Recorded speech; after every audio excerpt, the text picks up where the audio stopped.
Bonjour Émile. Bonjour. Comment est né ce projet Belle Époque? Pourquoi ce sujet? Le sujet, enfin le titre du disque est arrivé à la fin de l'enregistrement. Au départ, en fait, on s'est rencontré avec Vincent Perani dans le quartet de Daniel Humer avec Jérôme Regard à la contrebasse. Il y a 3 ans, on a enregistré un disque pour le label Laborie et on a tourné pas mal avec le quartet de Daniel et voilà. En fait, pas mal de gens nous disaient à l'issue du concert, mais qu'il y avait une bonne entente entre Vincent et moi. Il nous disait, mais vous avez l'habitude de jouer ensemble, vous avez peut-être un duo, est-ce que vous l'idée de faire ça? Et puis nous on disait bah non, non, et tout le monde nous disait bah ça serait super de faire ça et tout ça.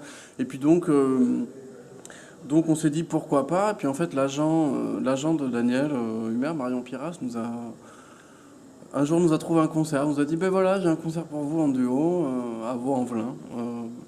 Et puis donc on a commencé à rassembler des choses qu'on voulait jouer, qui étaient un peu différentes de ce qu'on faisait avec Daniel. Et donc un répertoire s'est constitué. Et puis ensuite, Ziggy Lord, donc le directeur du label Act, nous a proposé d'enregistrer un disque en duo. Et puis on s'est dit, allez, pourquoi pas, super. Et c'est lui qui a orienté l'enregistrement sur les reprises de Sidney Bechet, tout ça. Et donc on a cherché un peu dans ce répertoire s'il y avait des choses qu'on pouvait faire et tout ça. On a mis un peu de temps, c'était un peu délicat, c'est quelqu'un qu'on connaissait pas forcément très bien. Donc on s'est un peu plongé dans son répertoire.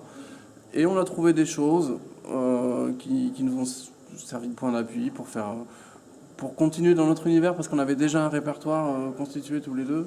Et donc voilà, au final, on a fini par faire ce disque mélangé de quelques compositions à nous et de reprises de Sidney Bechet ou de Duke Ellington, de vieilles compositions.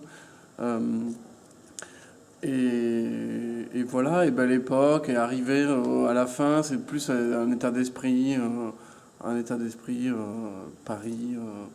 Paris, début du siècle, Montmartre, les valses. C'est un état d'esprit, quoi, un petit clin d'œil en fait, mais c'est un peu anachronique parce qu'on joue des compositions de plein de choses, mais voilà, ça nous a rappelé ça, un état un peu euphorique comme ça, de curiosité, de plein de choses. Voilà. Alors une question qui me traverse l'esprit, c'est comment vous faites pour arriver à jouer tous les deux, connaissant vos agendas réciproques?